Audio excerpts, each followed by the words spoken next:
In this lecture, we're setting ourselves up so that when we run through our trigger volume, we trigger our objects to come to life and fly at the player. Let's get started. What we're about to do is very similar to what we did in our object hit script. If we have a look at that, you can see that we've got OnCollisionEnter. We're colliding with something that is being named other. Then we say if the other is player, then do some things. So we're going to do the same mechanism, but instead of collision, we're looking at trigger.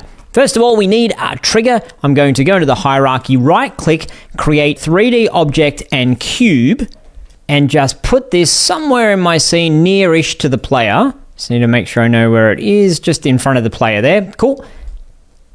Hit F to zoom in on it. Now, we don't need to be able to see anything for a trigger volume. Usually, sometimes you might have a trigger volume that you kind of see, it has some substance to it, but usually we don't want to see it. We want it to be invisible. Therefore, I'm going to turn off the mesh render, or we could just right click and remove the entire mesh renderer component. So there it is. I've just got this green box now. I can scale that, hit R, and then scale it on a few dimensions. Make sure we're not touching it right at the start. That might make something go a little bit wonky in terms of our plan. Make sure it's high enough and wide enough. The player's definitely going to connect with it as they run through. Now, if we expand our box collider component, we've talked about this briefly before. We've got IsTrigger. We need to select that on. If we don't select that on, we'll just go bump and bump into this. But now that that's turned on, we pass through this volume.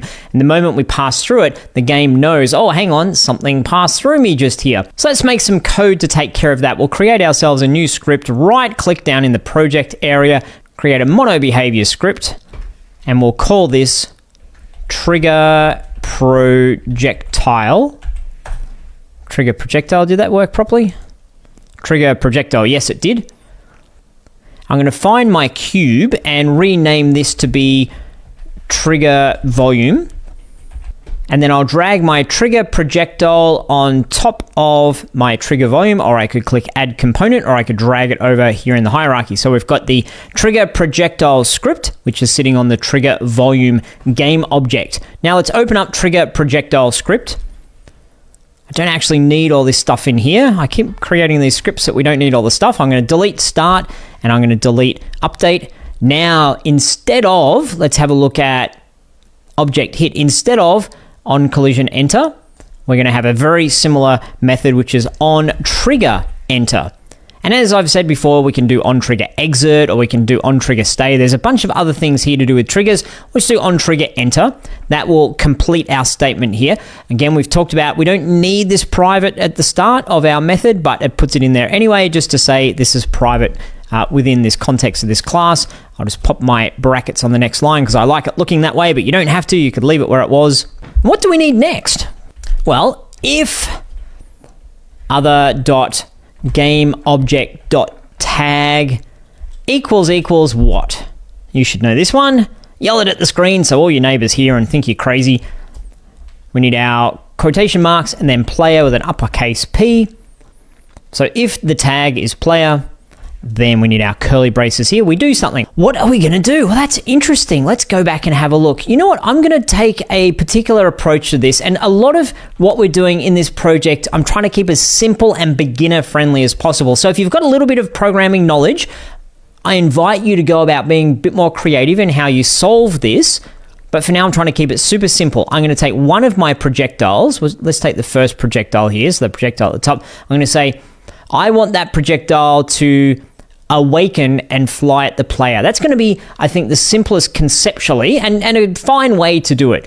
And you can see up in our projectile, we've got our little tick box that turns the entire projectile on or off. And so if it's entirely clicked off, you won't see it. There will be no collision. The script won't work. Nothing at all will happen. That's good for us because this script is basically saying, as soon as you wake up, go for it. Do your thing. That we've got our fly at player script. So we're going to trigger this by saying, okay, as soon as the player runs through the trigger volume, then turn this projectile on and it will go towards the player. It's quite a simplistic approach, but it'll do what we want to do for now. It's fine for now, but it's not necessarily perfect. That's okay.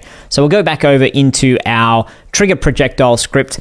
And up at the top here, I'm going to make a reference to that projectile so we can say, this is the projectile that we're referring to. I know I said the same thing twice there. So serialized field, and we're looking for a game object because we want to be able to turn the game object on and off. So that's why we're looking for game object. And we'll call it projectile, semicolon.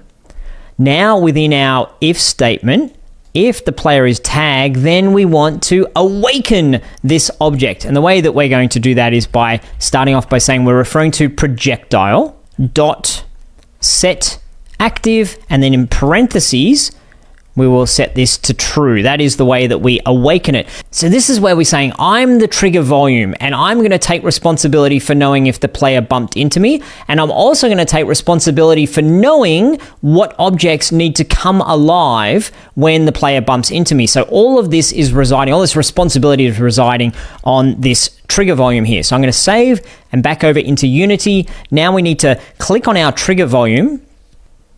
And you can see under our trigger projectile script, we have a reference to a projectile. It's saying, I need you to tell me who you're talking about. So click on the little selector thingy next to projectile down the right side there, and I'll select projectile, just the projectile with no number next to it, because that's the first one I created. So all of these things are going to fly at me when I click on play, because they're all been set up. They've got the fly at player script to say, go for it, do it straight away. So I'm going to highlight all of those and just turn them all off, deselect them all, hide them all, if you will. They're still in the hierarchy, but we don't see them in the world, and they're not active at all. I'll just click on the trigger volume so we can see that. It's nice and clear. Click in my game view, and then as I move forward, boop, now that projectile comes flying at the position that I was when I went through the trigger volume. All of the other projectiles aren't doing anything because we haven't told them to be active and to fly at me. I know that there's other ways that we can do this, but I really want to be nice and slow and steady and get very mechanical about when I connect this trigger volume to that game object.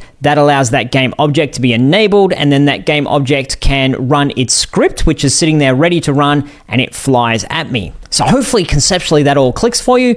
And I have a challenge. And the challenge is to trigger multiple projectiles. So in our script, create references to 4 more projectiles, that'll make a total of 5, and connect them in the inspector, and then to trigger all 5 projectiles when we run through our trigger volume. So there's your challenge. Pause the video. I'll see you back here when you've given it a go. Let me go over to my trigger projectile script, and I'm going to do this in a fairly mechanical, clunky, near enough is good enough kind of way. There's better ways to do it, but I'm going to do this in a way that should make absolute sense to all of us. I'm going to create 5 game object variables, 1, 2, 3, 4, 5, and I'm going to call the first one projectile 1, projectile 2, projectile 3, projectile 4, projectile 5, just so it's really, really clear what's going on here in our code. Then when we say if we bump into the player, well, I need projectile 1 dot set active, and I'm going to copy that, paste projectile 2, 3, 4, 5. I need to go back and change those numbers in there. Whoop, 3, 4, and 5. And if you solve this a totally different way to the way I've solved it, that's great, particularly if you're a more advanced programmer and you've done something a little bit more sophisticated. That's fantastic. I just wanted to do this in a very straightforward, obvious way, and also make the point there's plenty of different ways to complete our objective. So now that we've got all of this, I go back over into Unity. If I look at my trigger volume, I should have 5 spots in here where I need to put projectiles. Yep, projectile 1, 2, 3, 4, 5. It's great that we can see that. Click on the selector.